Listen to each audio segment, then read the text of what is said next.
साथियों नमस्कार। जब तक देश का सामान्य नागरिक एयरपोर्ट्स में लाइनों में खड़ा था तब तक कोई परेशानी नहीं थी। जब तक लोग एयरपोर्ट के बाहर ठिठुरती ठंड में अपनी फ्लाइट का इंतजार कर रहे थे तब तक कोई परेशानी नहीं थी। जब तक एयरपोर्ट्स के वेटिंग रूम्स में बैठने तक की जगह नहीं बची थी, इतनी भीड़ थी, तब तक कोई परेशानी नहीं थी।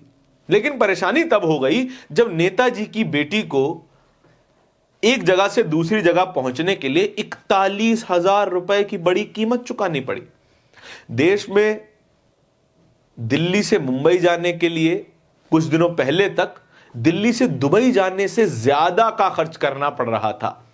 लेकिन जैसे ही नेताजी की बेटी के जेब से इतना पैसा निकल गया, तब नेताजी धरना देने पर आ गए। नेताजी भूख हड़ताल की धमकी देने लगे। हम किन नेताजी की बात कर रहे हैं? हम बात कर रहे हैं जेडीयू के सबसे वरिष्ठ नेताओं में से एक केसी त्यागी के बारे में।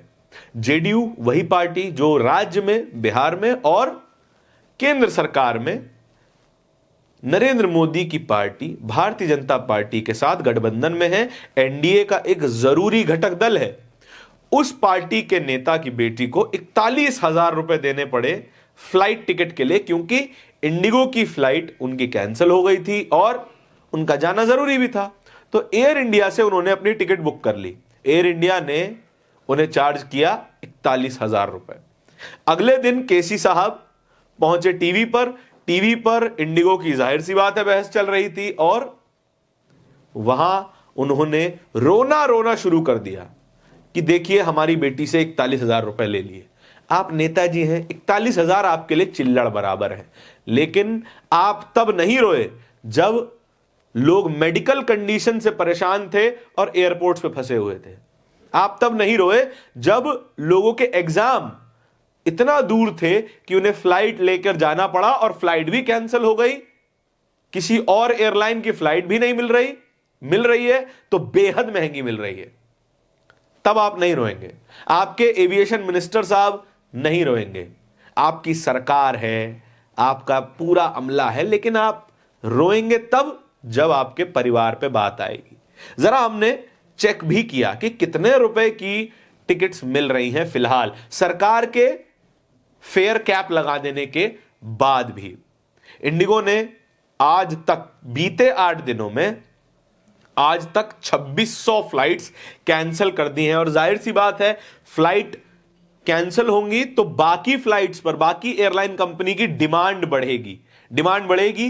जाहिर सी बात है प्राइस भी बढ़ेगा, डायरेक्टली प्रोपोर्शनेट होते हैं। अगर ज्यादा इकोनॉमिक्स नहीं भी पता है तब भी आपको यह जानकारी समझ में तो आ ही जाएगी।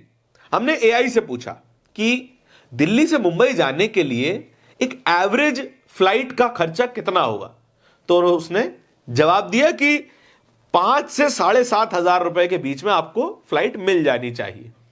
लेकिन जब हम एक ट्रैवल बुकिंग ऐप पर गए, उस पर हमने गंतव्य डाला मुंबई, फ्लाइट कहां से लेनी है दिल्ली, तो हमें क्या रिजल्ट्स मिले आइए आपको दिखाते हैं।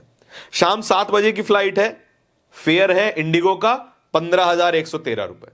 फिर एक और फ्लाइट आकाशा एयरलाइंस की 14,920 रुपए। एयर इंडिया एक्सप्रेस की फ्लाइट 14,460 रुपए।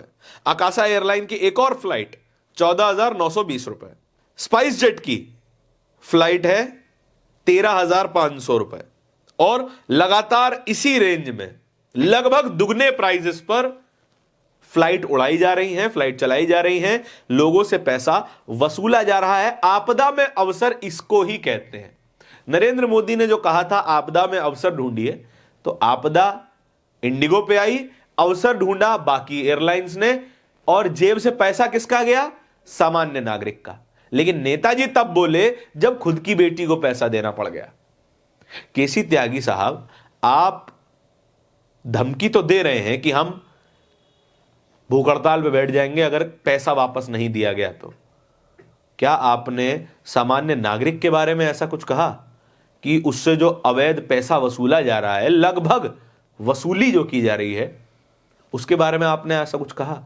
नहीं, क्योंकि दर्द तभी होता है जब अपना पीड़ित होता है। केसी त्यागी साहब के सीधे शब्द क्या थे, जरा ये सुन लीजिए। एयर इंडिया के लोगों से मैं पूछना चाहता हूं कि आपने 41,000 रुपए क्यों लिए आज? मेरे पैसे लौटाइए, वरना मैं भूख हड़ताल पे बैठूंगा।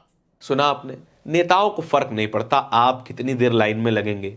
लाइन चाहे नोटबंदी की हो, चाहे राशन की हो, चाहे लाइन हो उन मजदूरों की जो लॉकडाउन के बाद पैदल चल के अपने घर जा रहे थे, या लाइन हो एयरपोर्ट्स पे, किसी को कोई फर्क नहीं पड़ता।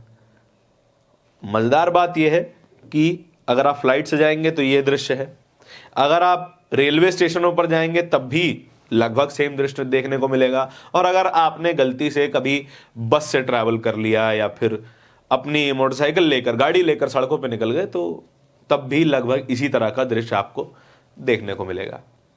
आपके इस पूरी खबर के बारे में क्या विचार हैं कमेंट सेक्शन में बताइएगा जरूर। इस तरह की और भी खबरें देखते रहने के लिए बोलता हिंदुस्तान को सब्सक्राइब जरूर कीजिएगा। बहुत बहुत धन्यवाद।